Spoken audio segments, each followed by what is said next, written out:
Aujourd'hui, la France a besoin d'un Big Bang à tous les niveaux, d'un électrochoc. Je suis l'électrochoc. Merci. Donc, on va poser une super question. Qu'est-ce que penserait de l'état de la France le général de Gaulle? Imaginons, il ressuscite et on le lâche comme ça. En France, n'importe où, maintenant c'est n'importe où, c'est pas que dans les grandes villes. Et puis on lui dit, voilà, regarde, ça c'est la France.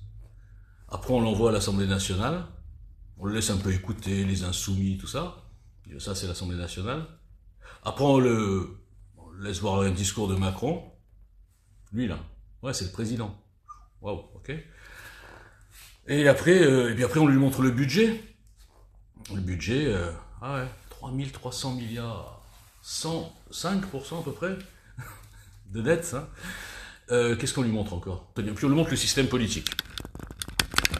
On lui montre ce qui est devenu la cinquième. Et puis on lui dit, tu sais ces gars là, par exemple les LR, tu vois les Républicains, c'est quoi ça? Bah c'est des Républicains, c'est les héritiers. Ils se disent un peu héritiers de vous, en général. Ah bon? D'accord. Et c'est quoi leur truc? Eh bien par exemple ils sont européistes. Ah mais moi aussi, j'étais européen, enfin en tout cas, une coopération européenne, dans laquelle bien sûr la France serait directrice des opérations. Évidemment, je suis quand même le général de Gaulle. Eh bien, allez voir mon général, ce qui est devenu votre communauté européenne, votre coopération, votre collaboration, enfin dans le bon sens du terme. Allez voir. D'accord. Je ne dis pas les réponses pour l'instant, je montre. Et puis, vous voyez lui là, les Républicains, je vous dis, ils se revendiquent de vous. La 5e République, De Gaulle, machin, l'héritage, etc. Mais regardez bien comment ça s'organise. Cette dictature, on va dire, des partis politiques. Voilà, et puis, donc voilà, donc l'état de la France, la 5e République, l'Union Européenne, et puis, bon, c'est déjà pas mal. Alors, je vais vous expliquer comment une des manipulations, des mensonges, qui est fait exactement justement pour le statu quo.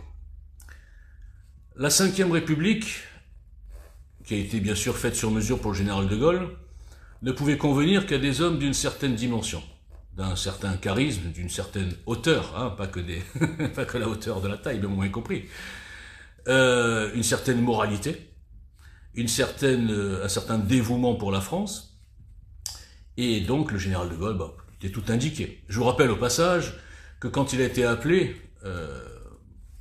parce qu'il fallait bien s'en sortir, la 4e République était aux abois, il a été appelé, il n'était pas chef de parti. Son parti, le RPF, avait été dissous en 55. Donc il n'était pas chef de parti. Il n'était pas dans cette espèce de truc de politique, le chef de parti de ci, de là, non, il était un peu ailleurs, comme moi. Non, c'est pas une comparaison, juste pour rire. Enfin bref. Et donc il arrive, il fait avec Michel Debré, ils font une constitution. Bon, elle vaut ce qu'elle vaut, moi je suis pas d'accord sur tout. Bon. Et effectivement, elle est basée, on va dire, sur l'homme providentiel, par définition, puisqu'il arrive sans parti, etc. Bon. Mais il y avait quand même une volonté, comment dire, précise, affirmée du général de Gaulle, à savoir que ce ne soit pas une sorte de dictature de parti. À savoir que finalement les partis politiques c'est bien, mais ce qui est mieux, c'est le contrat de confiance. Il n'a pas appelé ça comme ça, moi je l'appelle comme ça, parce que vous savez, j'ai de l'imagination, pas d'arty, mais entre un homme, son équipe et le peuple. C'est pour ça que lui n'avait pas peur, par exemple, des référendums. Et ce qu'il verrait aujourd'hui, c'est exactement l'inverse. Il verrait des dirigeants politiques qui ont peur du peuple, qui ne font plus de référendum depuis qu'ils ont trahi, celui de 2005, ils ont trahi le 4 février 2008, qui a été pour moi le plantage du dernier clou du kidnapping de la démocratie, et puis au sens large, de la 5e République, qui s'est bien sûr accentuée depuis. Donc, il ne serait pas d'accord du tout avec cette 5e République, et je vais même aller plus loin. Dans son référendum, en 1969, il proposait des mesures qui justement allaient un petit peu atténuer la puissance des partis, au niveau des régions, et bien sûr au niveau du Sénat. Et il se trouve que, ça a été rejeté, je pense que ça a été rejeté parce que les Français n'ont rien compris à son truc, et je pense que certains voulaient se venger, je sais pas, de mai 68, j'en sais rien.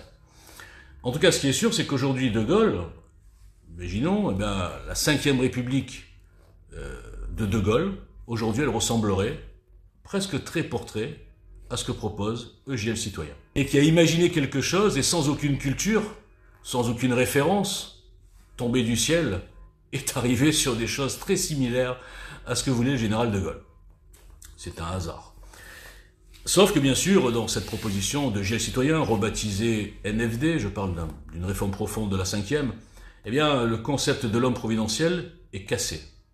Est cassé parce que je crois que les gens ne se rendent pas compte, ou se rendent trop compte, ou je ne sais pas, ne se rendent pas compte que les hommes d'aujourd'hui, les hommes et les femmes politiques d'aujourd'hui n'ont rien à voir avec les de Gaulle de l'époque.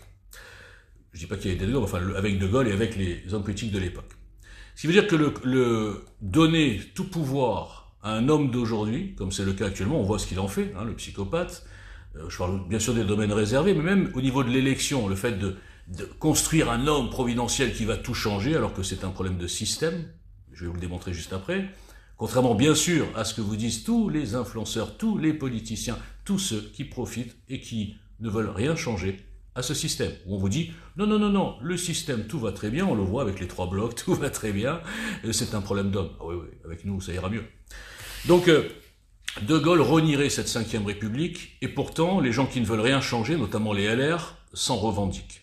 Ensuite, l'Union européenne, les mêmes républicains, très européistes, je ne vais pas citer de nom, eh bien, se revendiquent de Gaulle. Est-ce que vous pensez une demi-seconde que le général de Gaulle accepterait aujourd'hui d'avoir des technocrates, des lobbies, un immeuble complet de lobbyistes, qui nous pondent des règlements à n'en plus finir, qui détruisent les économies européennes, notamment la France, qui font de la France une espèce de petit truc soumis qui doit obéir à des lois supranationales, même pour les gens qu'il doit accueillir ou pas, et avec des dirigeants qui sont bien sûr dans le même plan européo-mondialiste, donc qui ne disent rien, qui vous font croire, quand ça les arrange, on peut rien faire, c'est l'Europe. Non, mais tu peux casser l'Europe, mon gars. Ah non, on peut rien faire, c'est l'Europe. Est-ce que le général de Gaulle validerait cette Union européenne qui est devenue une mafia? Non, évidemment que non. Puisque le général de Gaulle était très sensible à la souveraineté nationale. Et c'est ce qui a fait le fait qu'il embêtait tout le monde, enfin notamment les Américains. Et le général de Gaulle, bien sûr, était aussi sensible, un peu moins, mais quand même, à la souveraineté populaire. Aujourd'hui, nous avons perdu, depuis longtemps, nous avons perdu la souveraineté populaire, et nous avons perdu, bien sûr, la souveraineté nationale. Donc tous ceux qui se revendiquent de Gaulle, et qui sont européistes, et qui ne veulent rien changer à la 5e, sont des escrocs. Ou des ignorants, pourtant moi je suis un ignorant quand même, ou des hypocrites, ou je sais pas, ou des carriéristes, j'en sais rien. Donc ensuite, on va aller plus loin. De Gaulle, quand il donne, je trouve que ça a été une trahison totale pour les pieds noirs. Là-dessus, c'est vrai qu'il y a plein de choses qu'il a fait de Gaulle où je suis pas d'accord, je suis pas un gaulliste forcené.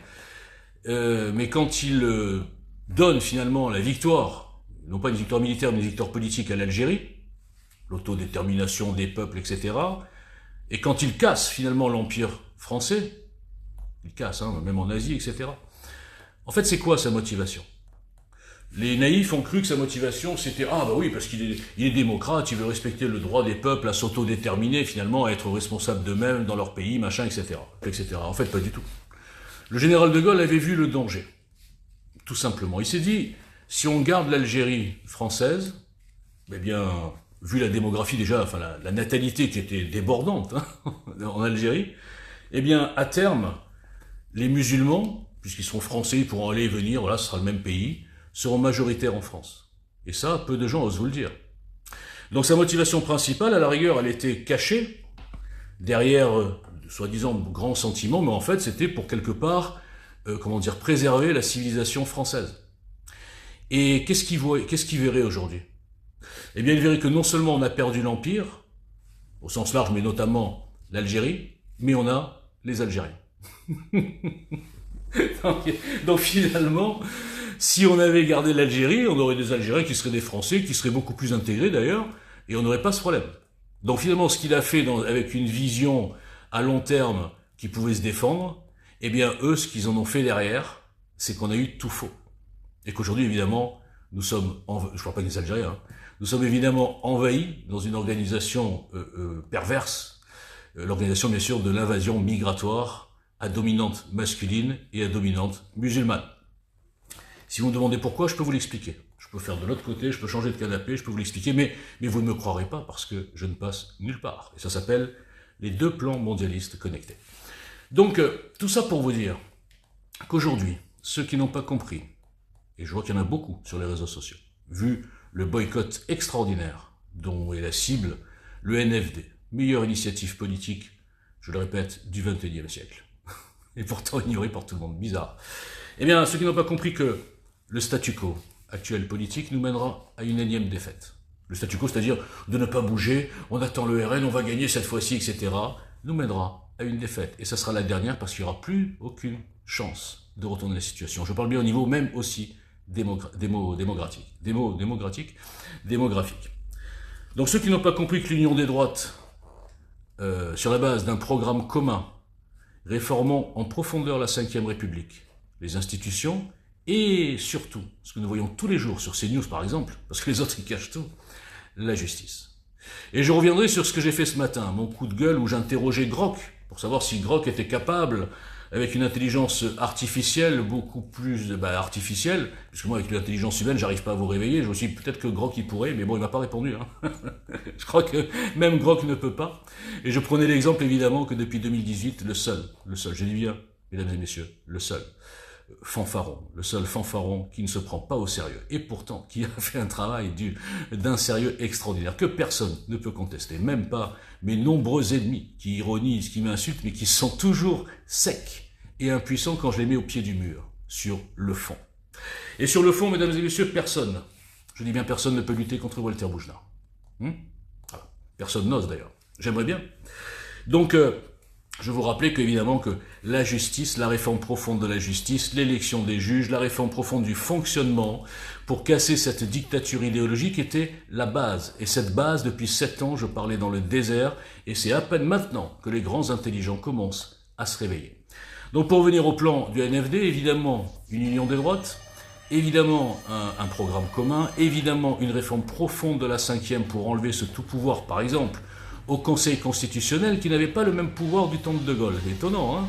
Et évidemment pour enlever cette ultra-politisation des régions, qui est absolument inutile, je peux le démontrer, pour évidemment enlever cette puissance des partis qui aujourd'hui passent par-dessus, quelque part, par le jeu de partis, justement. C'est ce jeu de partis et de boutiques et de cupidité au niveau des subventions, enfin bref, des postes, qui empêche l'union des droites. Car je vous le rappelle, ce qui empêche l'union des droites, au-delà de Marine Le Pen depuis 2018, je vous avertissais, tout le monde le sait, je crois, c'est pas un scoop, au-delà de Marine Le Pen, en vérité, tous les petits partis, ils en parlent, mais ils ne la veulent pas. Parce qu'ils ont peur d'être pas gagnants dans le deal, parce qu'ils pensent en deal. Et moi, je ne pense pas en deal, je ne pense pas en boutique, je pense en équipe. Et en équipe de France, dans une structure séparée, dans laquelle les chefs de parti pourraient avoir chacun leur place, sans penser tout de suite au qui candidat, mais en pensant équipe, en pensant au quoi avant qui nous construirions. J'ai déjà les bases, j'ai déjà tous les plans.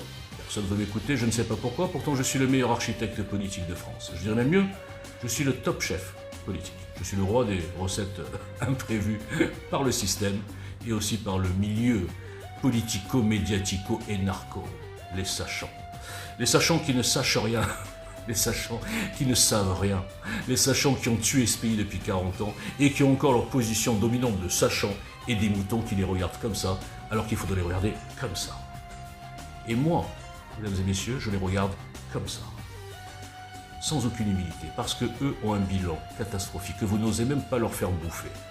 Et je suis le seul à leur faire bouffer et vous protégez ces gens-là.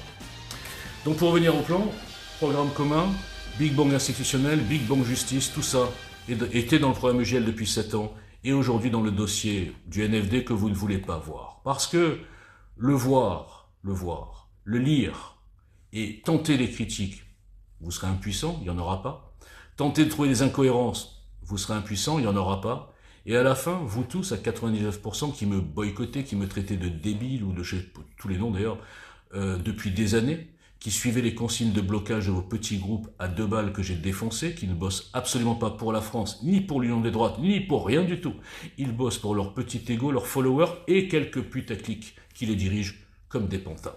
Et cette putaclic, qui s'appelle Jean Messia, les a manipulés pour me détruire. Depuis 2018, vous ne voulez pas le voir, je comprends, c'est très dangereux de mettre à jour une fausse idole.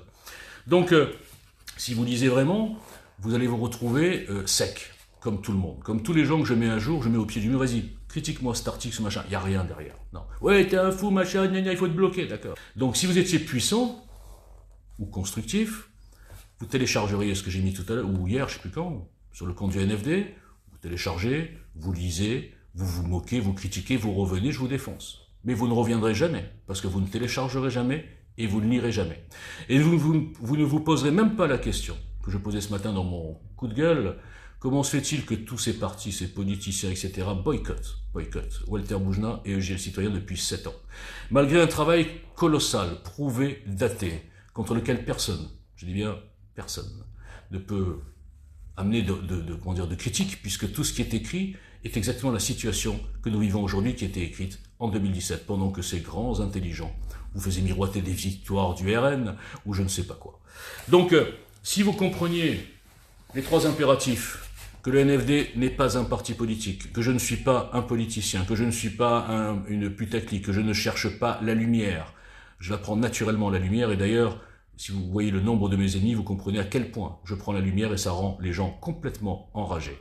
Donc si vous compreniez union des droites, programme commun, Big Bang institutionnel, Big Bang justice, travail d'équipe, quoi avant qui, et avec tout ça, qui chapeauterait le tout, qui serait le chef d'orchestre, Philippe de Villiers, qui serait quelque part un peu l'équivalent du De Gaulle qu'on va chercher en 58, non pas pour être le candidat, dans un premier temps en tout cas, mais pour être le chef d'orchestre, celui qui a la légitimité pour provoquer cette réunion du 19 décembre.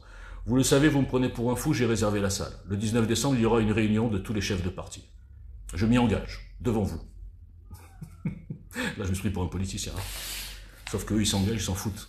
Non, moi je m'engage de rien du tout, mais je vous dis simplement que si vous étiez motivé, si vous aviez une paire, si vous aviez du caractère, si vous arriviez à sortir de vos troupeaux, à sortir de vos consignes de blocage ridicules pour le seul résistant politique constructif de France indépendant, hein, hors parti, c'est moi, celui qui a lancé un mouvement citoyen avant les Gilets jaunes, c'est encore moi, celui qui a écrit un programme avec d'autres citoyens budgété avec un business plan incassable et des idées avant-gardistes qu'on voit surgir ici ou là. Hein. Je vous en donnerai pas quelques-unes, mais au niveau des prisons, allez voir le volet justice et la réforme pénitentiaire qui était écrite chez EGL. Et regardez ce qu'ils sont en train de dire en ce moment, machin, bon bref.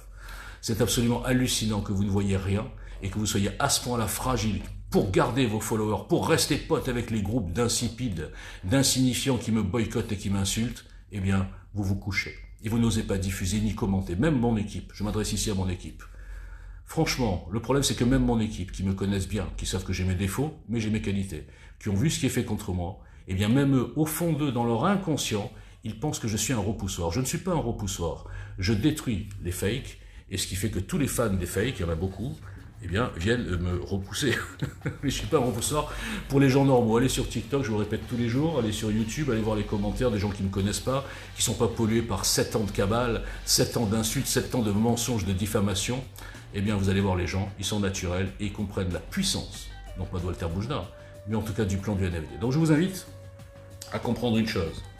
Si vous êtes un peu gaulliste, vous ne pouvez pas écouter une demi-phrase des Républicains qui ne veulent rien changer de la 5e, qui a été déjà détournée peu à peu, qui est transformée, et qui ne veulent pas toucher l'Union européenne. Donc déjà, c'est des fakes.